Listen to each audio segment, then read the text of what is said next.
ಸ್ನೇಹಿತರೆ ನಮಸ್ಕಾರ. ಇವತ್ತಿನ ವಿಡಿಯೋದಲ್ಲಿ ಭಗವದ್ಗೀತೆ ಅಧ್ಯಾಯ 10 ವಿಭೂತಿ ಯೋಗ ಭಗವಂತನ ಐಶ್ವರ್ಯ ಇದರಲ್ಲಿ ಶ್ಲೋಕ 9ರ ಭಾವಾರ್ಥ ಮತ್ತು ಅನುವಾದದ ಬಗ್ಗೆ ತಿಳಿದುಕೊಳ್ಳೋಣ. ಮಚ್ಚಿತ್ತ ಮದ್ಗತ ಪ್ರಾಣ ಬೋಧಯಂತಹ ಪರಸ್ಪರಂ ಕಥಯಂತಶ್ಚ ಮಾಂ ನಿತ್ಯಂ ತುಷ್ಯಂತಿ ಚ ರಮಂತಿ ಚ. ಪರಿಶುದ್ಧವಾದ ನನ್ನ ಭಕ್ತರ ಯೋಚನೆಗಳು ಸದಾ ನನ್ನಲ್ಲಿಯೇ ನೆಲೆಸಿರುತ್ತವೆ. ಅವರ ಬದುಕುಗಳು ಸಂಪೂರ್ಣವಾಗಿ ನನ್ನ ಸೇವೆಗೆ ಅರ್ಪಿತವಾಗಿರುತ್ತವೆ ಮತ್ತು ನನ್ನ ವಿಷಯವನ್ನಾಗಿ ಅವರು ಇತರರೊಂದಿಗೆ ತಿಳಿಸಿಕೊಡುತ್ತಾ ಮಾತನಾಡುತ್ತಾ ಬಹು ತೃಪ್ತಿಯನ್ನು ಆನಂದವನ್ನು ಪಡೆಯುತ್ತಾರೆ. ಇದರ ಭಾವಾರ್ಥ: ಈ ಶ್ಲೋಕದಲ್ಲಿ ಪರಿಶುದ್ಧವಾದ ಭಕ್ತರ ಲಕ್ಷಣಗಳ ಬಗ್ಗೆ ಹೇಳಲಾಗಿದೆ. ಪರಿಶುದ್ಧವಾದ ಭಕ್ತರು ಪ್ರಭುವಿನ ಭಕ್ತಿ ಪ್ರೇಮ ಪೂರ್ವಕ ಸೇವೆಯಲ್ಲಿ ಸದಾ ತಮ್ಮನ್ನು ತಾವು ತೊಡಗಿಸಿಕೊಂಡು ನಿರತರಾಗಿರುತ್ತಾರೆ. ಅವರ ಮನಸ್ಸನ್ನು ಶ್ರೀಕೃಷ್ಣ ಪರಮಾತ್ಮನ ಪಾದ ಕಮಲಗಳಿಂದ ವಿಚಲಿತಗೊಳಿಸಲು ಸಾಧ್ಯವೇ ಇಲ್ಲ. ಅವರ ಯೋಚನೆಗಳು, ಅವರು ಮಾತನಾಡುವಂತಹ ಮಾತುಗಳು ಕೃಷ್ಣ ಸೇವೆಗೆ, ಕೃಷ್ಣ ಪ್ರಜ್ಞೆಗೆ ಸಂಬಂಧಿಸಿರುತ್ತವೆ ಹೊರತು ಇತರೆ ವಿಷಯಗಳ ಬಗ್ಗೆ ಯೋಚನೆ ಮಾಡುವುದಿಲ್ಲ, ಮಾತನಾಡುವುದೂ ಇಲ್ಲ. ಇಂತಹ ಪರಮ ಪ್ರಭುವಿನ ಭಕ್ತರು ಸದಾ ಕೃಷ್ಣನ ಮಹಿಮೆಗಳನ್ನು, ಲೀಲೆಗಳನ್ನು ಹೊಗಳುವುದರಲ್ಲಿಯೇ ನಿರತರಾಗಿರುತ್ತಾರೆ. ಆಧ್ಯಾತ್ಮಿಕ ಭಕ್ತಿಪೂರ್ವಕ ಸೇವೆಯನ್ನು ಚೈತನ್ಯ ಮಹಾಪ್ರಭುಗಳು ಜೀವಿಯ ಹೃದಯದಲ್ಲಿ ಒಂದು ಬೀಜವನ್ನು ಬಿತ್ತುವುದಕ್ಕೆ ಹೋಲಿಸಿದ್ದಾರೆ. ವಿಶ್ವದ ಬೇರೆ ಬೇರೆ ಭಾಗಗಳಲ್ಲಿ ಅಸಂಖ್ಯಾತ ಭಕ್ತರು ಪ್ರಯಾಣ ಮಾಡುತ್ತಿರುತ್ತಾರೆ.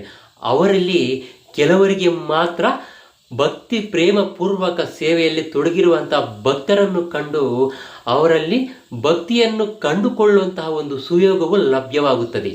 ಇಂತಹ ಭಕ್ತಿ ಸೇವೆಯು ಒಂದು ಬೀಜದಂತೆ. ಅದೇ ರೀತಿ ಮರದ ಬೀಜಕ್ಕೆ ನೀರೆರೆದರೆ ಅದು ಫಲಿಸುತ್ತದೆ.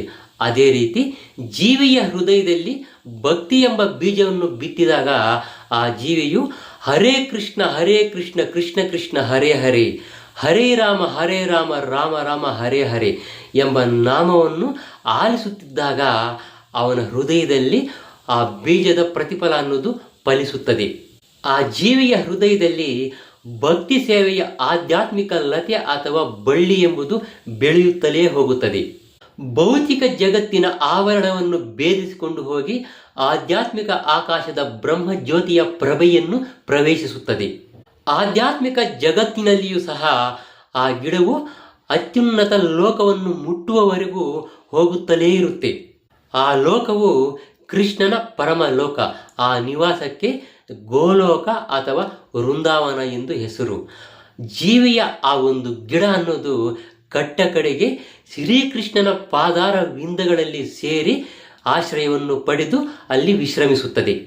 ಕಡೆಗೆ ಆ ಗಿಡವು ಹೂವು ಹಣ್ಣುಗಳನ್ನು ಬಿಡುವಂತೆ ಆಧ್ಯಾತ್ಮಿಕ ಭಕ್ತಿ ಪ್ರೇಮ ಪೂರ್ವಕ ಸೇವೆ ಎಂಬ ಗಿಡವೂ ಸಹ ಫಲಗಳನ್ನು ನೀಡುತ್ತದೆ.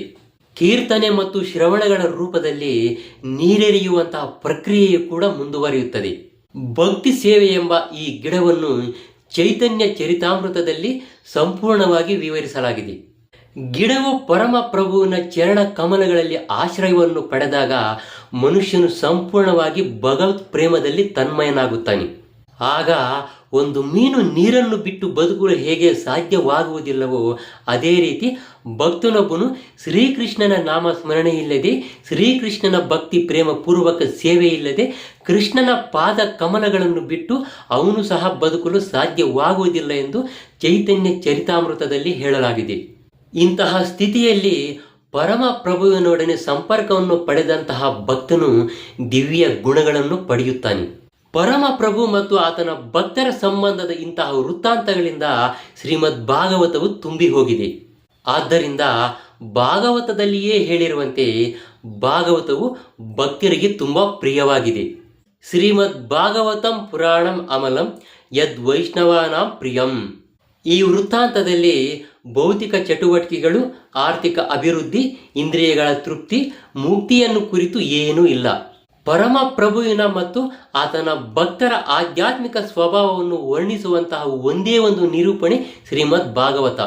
ತರುಣಾತರುಣಿಯರು ಪರಸ್ಪರ ಸಹವಾಸದಲ್ಲಿ ಸಂತೋಷ ಪಡುವಂತೆ ಕೃಷ್ಣ ಪ್ರಜ್ಞೆಯಲ್ಲಿದ್ದು ಸಾಕ್ಷಾತ್ಕಾರವನ್ನು ಪಡೆದಂತಹ ಚೇತನರು ಮಹಾಭಕ್ತರು ಕೂಡ ಇಂತಹ ಸಾಹಿತ್ಯಗಳನ್ನು ಕೇಳಿ ಸಂತೋಷವನ್ನು ಪಡೆಯುತ್ತಾರೆ.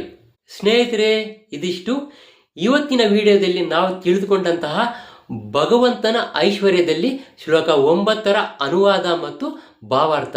ಶ್ಲೋಕ 10ರ ಅನುವಾದ ಮತ್ತು ಭಾವಾರ್ಥದ ಬಗ್ಗೆ ಮುಂದಿನ ವಿಡಿಯೋದಲ್ಲಿ ತಿಳ್ಕೊಳ್ಳೋಣ. ಯಾರಾದರೂ ಇದೇ ಮೊದಲ ಬಾರಿಗೆ ನಮ್ಮ ವಿಡಿಯೋವನ್ನು ನೋಡ್ತಾ ಇದ್ದರೆ ದಯವಿಟ್ಟು ನಮ್ಮ ಸನಾತನ ಧರ್ಮ ಉವಾಚ ಅನ್ನೋ ಯೂಟ್ಯೂಬ್ ಚಾನಲನ್ನು ಸಬ್ಸ್ಕ್ರೈಬ್ ಮಾಡೋದನ್ನು ಮಾತ್ರ ಮರಿಬೇಡಿ. ನಮಸ್ಕಾರ.